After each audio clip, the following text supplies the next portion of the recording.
Bismillahirrahmanirrahim. Assalamualaikum warahmatullahi wabarakatuh.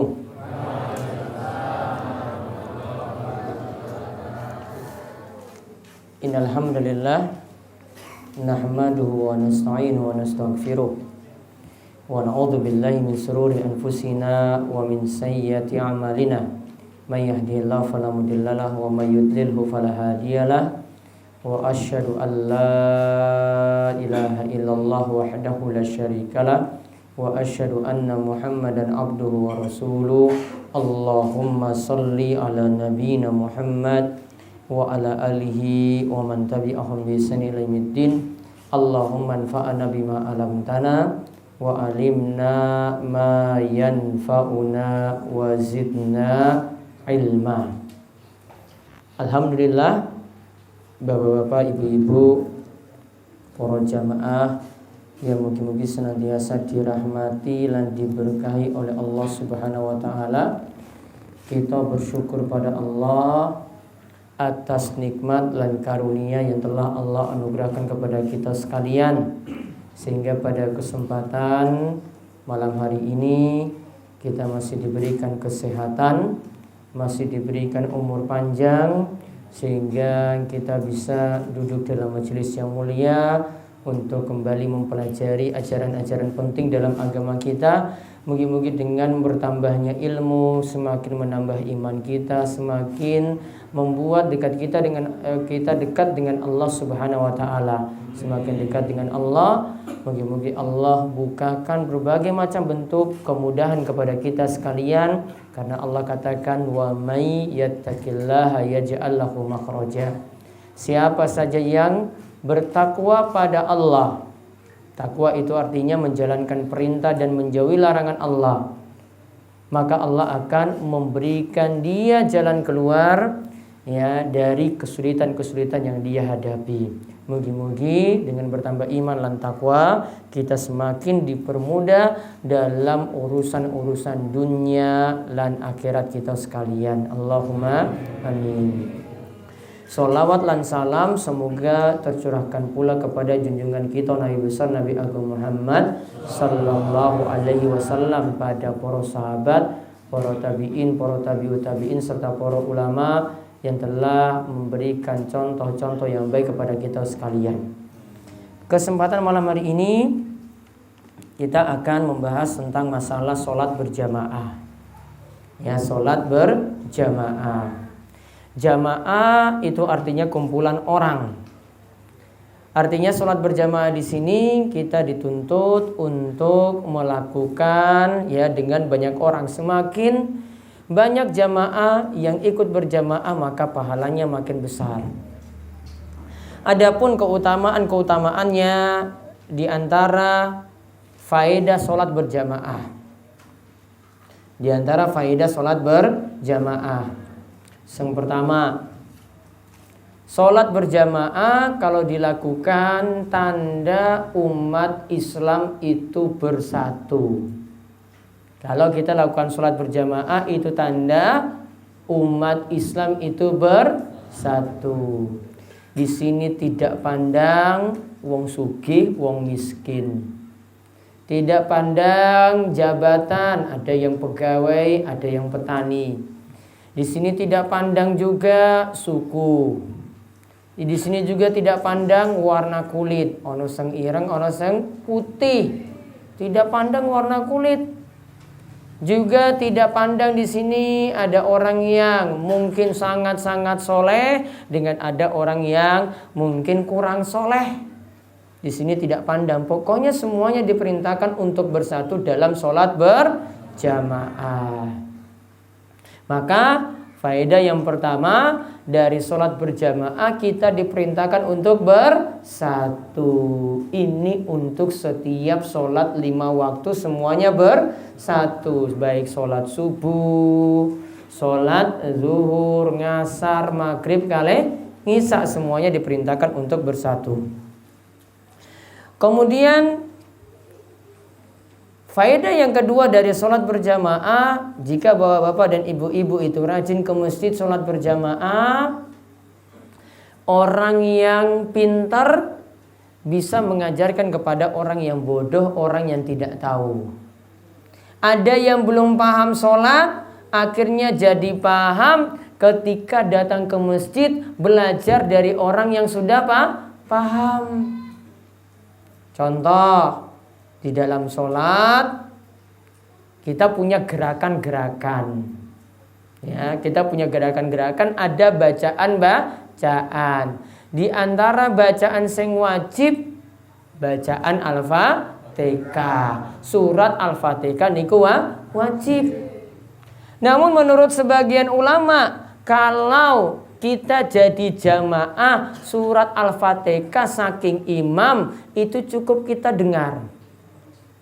Siapa yang dengar lalu mengucapkan amin, maka ucapan aminnya, kata para ulama, mereka simpulkan ucapan amin kita itu sudah sama seperti kita baca surat Al-Fatihah. Jadi ada ulama yang katakan surat Al-Fatihah bagi makmum tidak perlu lagi diulang. Artinya di sini kalau kita cuma diam saat sholat berjamaah, yang penting dengar, nyimak imam baca surat baik-baik. Imam baca bismillahirrahmanirrahim, alhamdulillahirrabbilalamin, arrahmanirrahim, didengar sampai waladhdallin.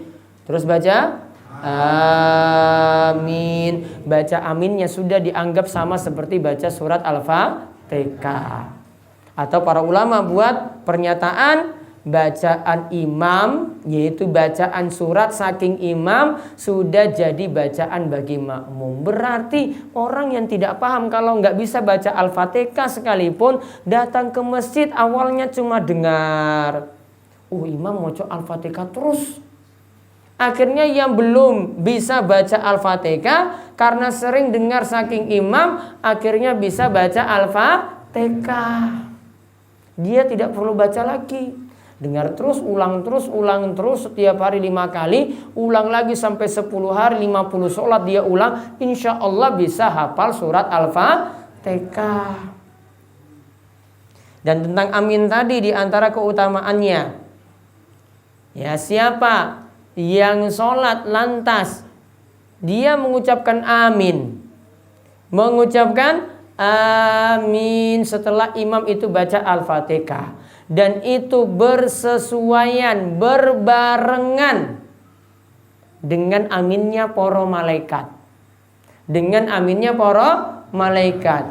Ghufira lahu ma taqaddama min zambihi. Kata Nabi SAW, kalau cuma baca amin, maka akan diampuni dosanya yang telah lalu. Ini cuma baca apa? Amin, gurmoco amin loh.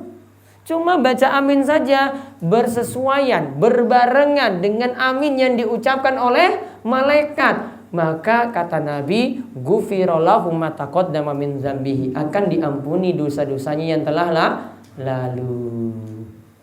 Ini faedah saking membaca amin. Coba dalam sholat berarti maca Al-Fatihah, sholat ngisa berapa kali?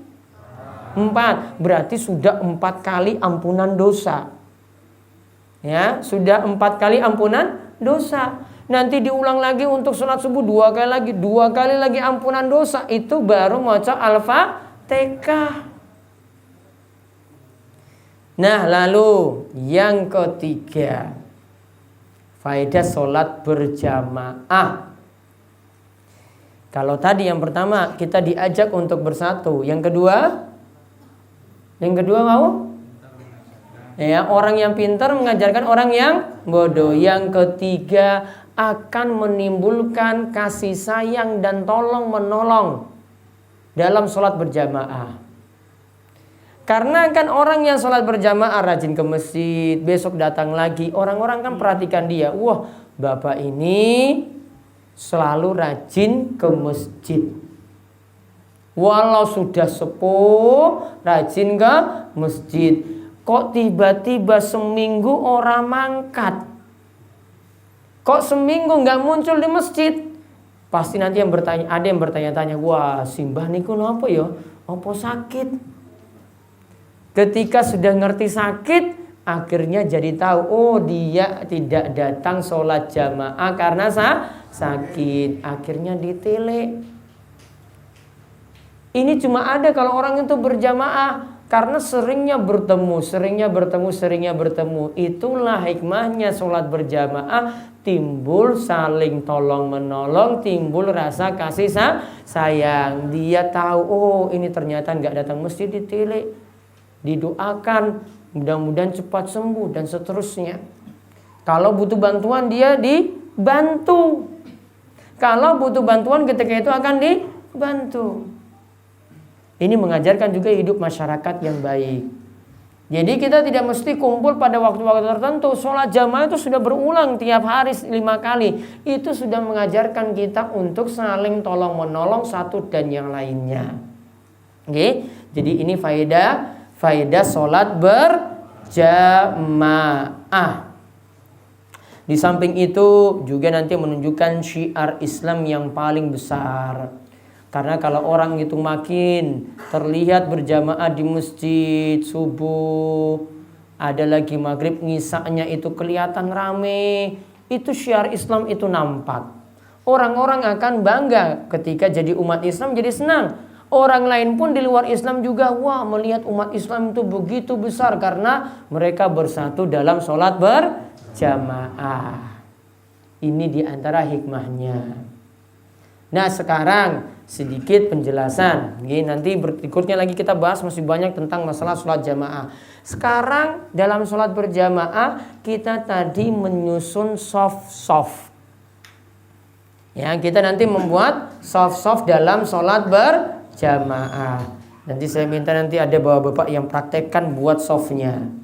Sekarang bisa jadi imam itu dia kumandang azan, terus iqomah, terus rangkap jadi imam. Kalau nunggu jamaahnya nggak ada, silahkan dia dirikan sholat berjamaah. Niku wis dicatat tetap niatannya sholat berjamaah. Artinya dicatat pahalanya berjamaah. Karena sekarang itu nasib imam bisa sekaligus rangkap, muazin rangkap, seng iqomah sisan diborong. Ya, sisan diborong langsung semuanya. Ya, apalagi yang ini karena musim-musim seperti ini lagi musim panen. Pripun panene? Kathah nopo kurang, nopo gagal? Gagal total. Kurang, ya. Yang kurang juga disyukuri. Sekarang datang jamaah 1 orang. Berarti imamnya 1, jamaahnya 1, makmumnya 1. Kira-kira sing pas coba. Nah, ini sapa sing iso? Ini aja nih 2 ini. Kene coba. Nah, posisinya piye? Di imamnya, di makmumnya.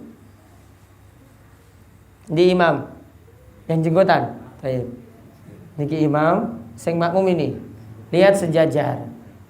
Ya. Dulu Ibnu Abbas saat sholat dia berada di sebelah kiri Nabi sallallahu alaihi wasallam. Mereka cuma berdua. Ibnu Abbas ditarik dari telinganya atau di kepalanya, ditarik muter, kamu di kanan. Ya, karena posisi kiri itu kurang bagus untuk makmum. Namun sholatnya sah. Namun ini posisi yang baik. Coba ada agak mundur sedikit. Nah, sebagian ulama ada yang nganjurkan mundur. Namun yang paling bagus rata dengan imam, lurus dengan imam seperti ini. Sekarang ini lanang karo lanang. Sekarang kalau ini suami, ini pura-pura jadi istri nggih? Tapi ini pura-pura, ini ora tenan. Saiki mundur. Ibu-ibu kayak tahu ibu-ibu? Ya, lihat ibu-ibu. Ini misalnya sholat kalih suami. Ya, ini wedok terus yang buri. Ya, lihat ya, lihat ini ibu-ibu. Ini suaminya depan. Syaratnya nggih Kalau lanang karo wedok, sing imam itu lanang, sing makmum itu istrinya, ini boleh. Namun kalau nggak ada hubungan mahram nggak boleh. Nggak ada hubungan mahram nggak boleh. Nah sekarang posisinya ini sebelah kanan. Kenapa sebelah kanan? Coba, kowe ruku paling delok istrimu toh? Iya toh, nanti ora konsen. Coba ini lurus kene, lurus. Nah, itu di belakang. Mundur sedikit, Mas. Mbak mundur dikit. Mundur. Nah, ini paham nggih? Ibunya, istrinya di belakang suami persis. Enggak ke kanan. Masalahnya ke kanan itu lirik-lirik nanti loh. Lihat, woi istriku Masya Allah ayo ora konsen. Gitu. Paham nggih ibu-ibu nggih? Ini di belakang. Ini suami, istri. Sudah. Nah, sekarang jamunya 2 belum. Imam masih imam. Nah, sekarang jamaahnya lanang. Tambah 1 lagi, Simbah. Nah, maju. Jamaahnya 2. Awalnya coba. Nah, ini sebentar maju dulu, maju. Sengkoe ini Pak sebelah kiri. Coba kiri dulu. Awalnya dulu ada yang pernah sholat dengan Nabi SAW seperti ini. Imamnya tengah, ya, makmumnya itu seng kanan, seng kiri. Nabi dorong mereka berdua ke belakang. Coba imamnya dorong, pelan-pelan. Nah, terus mundur, rata. Dua-duanya mesti di belakang. Ya, jadi misalnya ini sekarang coba siji. Nah, ini awalnya cuma 2 orang. Ya, tiba-tiba ada yang datang. Ya, datang terus nepuk si ini makmum niki. Nepuk ini. Ya, kanan nih. Geplek iki nih. Pundake digeplek. Ini pundake. Ah, Mas. Betul. Nah, niku mundur. Jenengan sebelah sana. Ah, sip. Coba ulang. Maju. Digeplek iki nih, pundake. Nah, pelan-pelan wae nah. Nah, sudah. Terus dengan mulai. Ini mulai takbir, ini sudah sholat. Ini mulai. Nggih, jadi kalau 2 makmumnya dua-duanya di belakang. 3, 4 sama semuanya di belakang. Namun kan tadi posisinya depan, maka tinggal ditarik undur ke belakang. Ya, tinggal ditarik undur ke belakang seperti itu. Atau posisinya misalnya sekarang Simbah coba mundur. Nah, posisinya sempit. Imamnya mundur. Coba awalnya di saf kedua, bareng-bareng lurus. Nah, bisa juga imamnya didorong karena tempatnya sempit kalau di belakang. Ya, misalnya wes mepet, nggak ada tempat lagi, imamnya didorong maju. Mbah, dorong maju, Mbah. Pelan. Nah, terus jenengan maju situ, diisi. Nah, itu juga bisa kalau tempatnya yang belakang itu wes sempit. Nah, ini kan sudah maju. Ini seperti ini kalau imam dengan 2 orang atau lebih. Nah, sekarang ibu-ibu. Nah, jamaah sing ini perempuan nanti ya. Ini sudah jamaah laki-laki. Nah, sekarang ini pura-pura jadi ibu-ibu nggih.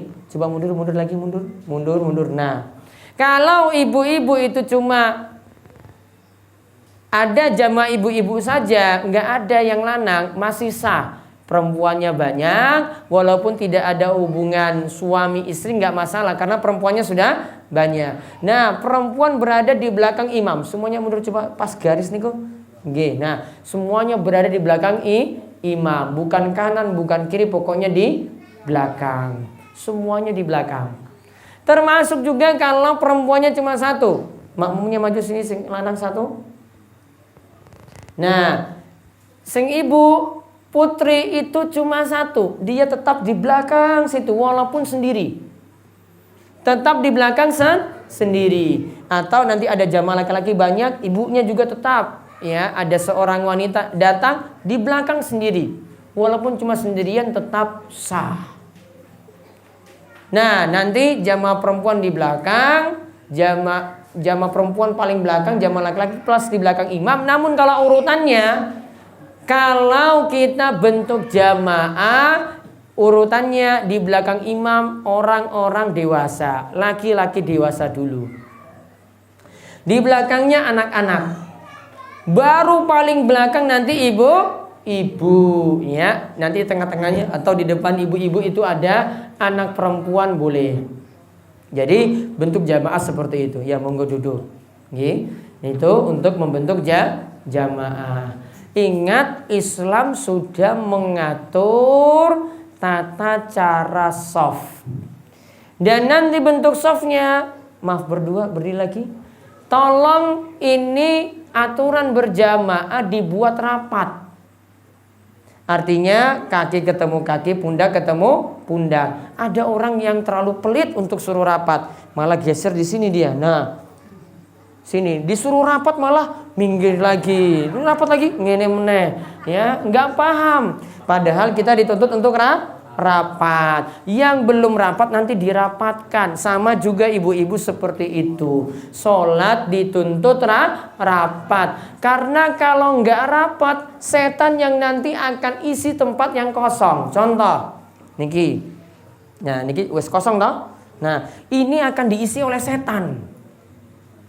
Malah sholat jamaahnya nggak sempurna, tetap sah, namun tidak sempurna. Ini bisa diisi setan, maka segera ditutup. Gitu. Kalau bentuk jamaah seperti itu, jangan sampai ada celah yang kosong, akan ditempati setan. Sama juga untuk jamaah ibu-ibu seperti itu.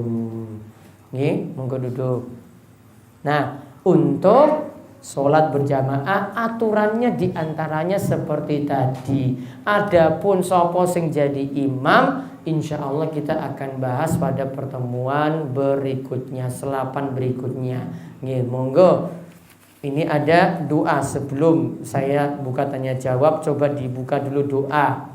Nanti setiap pertemuan tak beri doa-doa ringkas biar urusan dunianya, urusan yang sulit-sulit, pingin juga urusan yang baik di akhirat dimudahkan semua oleh Allah. Sekarang doanya meminta sifat qanaah.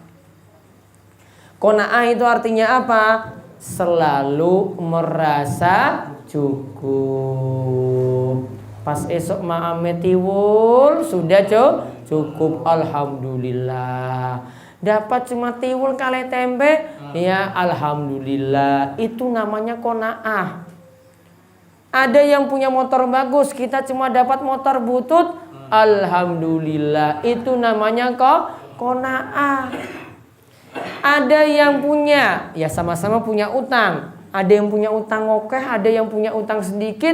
Ya pokoknya juga alhamdulillah, masih syukur bisa dipipil terus. Itu juga namanya qanaah. Jadi qanaah itu apa yang diberi oleh Allah selalu merasa cukup. Nah, ini kula tuntunkan untuk doa ini. Nanti dihafal. Ya, selapan berikutnya wes hafal.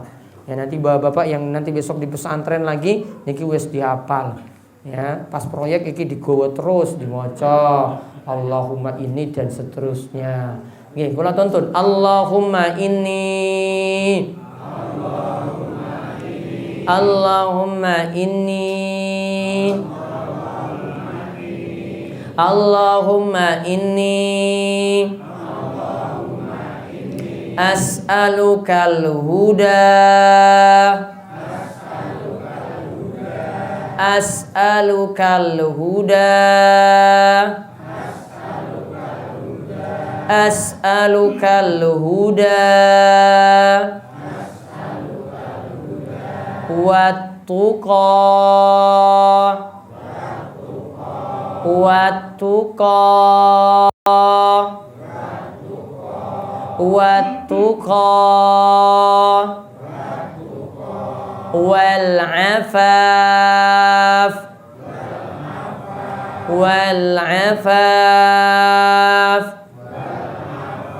wal afaf wal ghina wal ghina wal ghina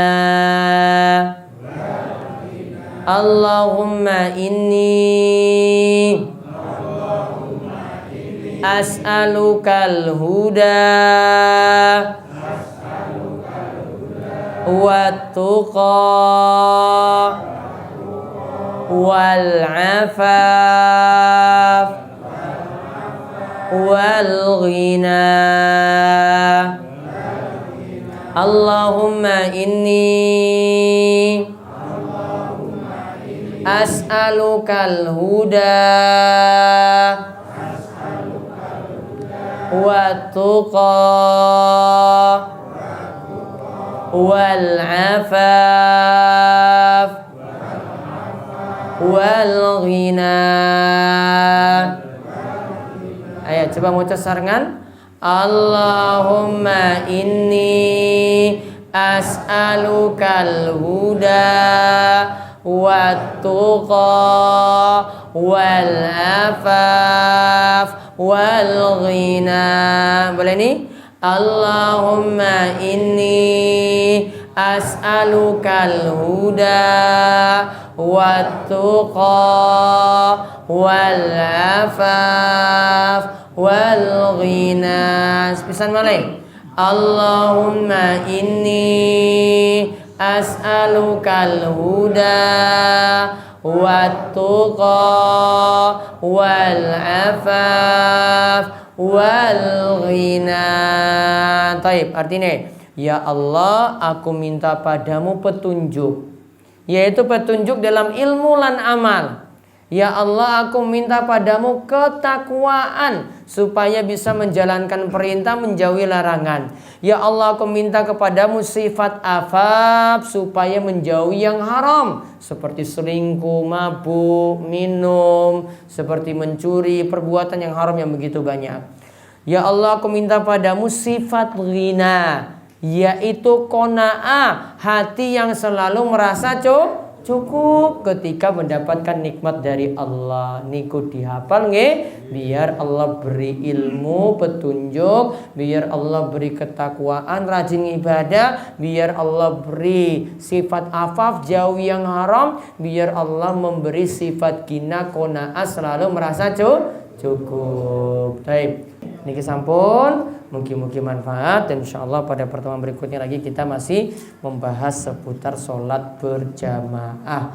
Ini kemauan kula tutup majelis malam hari ini, dan kita berdoa mugi-mugi terus diberi sehat, diberi umur panjang dan penuh berkah, kita semua dimudahkan dalam ibadah dan dijauhi dari segala macam maksiat. Allah memberikan keberkahan untuk keluarga dan negeri kita, dan mudah-mudahan kita diberikan pemimpin-pemimpin yang baik dapat mengayomi kita dengan baik, dan kita diberikan kebahagiaan di dunia dan akhirat. Allahumma amin. Kita tutup sarangan kalian doa kafaratul majelis. Semoga subhanakallahumma wa bihamdika asyhadu an la ilaha illa anta astaghfiruka wa atubu ilaik. Walhamdulillahirabbil alamin. Assalamualaikum warahmatullahi wabarakatuh.